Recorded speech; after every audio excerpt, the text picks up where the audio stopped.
ଏଠାକୁଲେ ତମେ ବଡ଼ ଦେଉଳରେ ଏତେ ବ୍ୟସ୍ତ ରହୁଛ ଯେ କୋଉଠିକି ଯାଇପାରୁନ।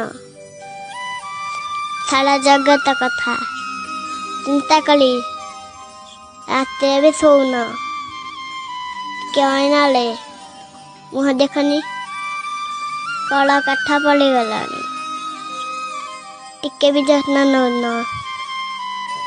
ଏଠାକୁଲେ ଗୋଟେ କାମ କରୁନ, ଲୁଚିକି ଦିନେ ଆମ ଘରକୁ ପଳେଇ ଆସ, ଟିକେ ରେଷ୍ଟ ନବ।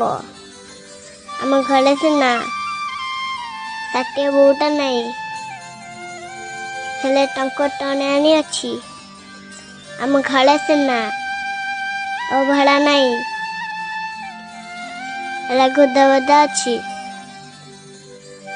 ଖାଇ ପିଇ ଟିକେ ଶାନ୍ତିରେ ଶୋଇ ପଡ଼ିବ, ଆଉ ମୁଁ ତୁମକୁ ଟିକେ ମୋଡ଼ିଦେବି। ଯଦି ବଳ ପଣ୍ଡା ଆସି ଯଦି ଖୋଜନ୍ତି, ମୁଁ କହିବି ଆମ ଆଡ଼କୁ କେହି ଆସିନାହାନ୍ତି।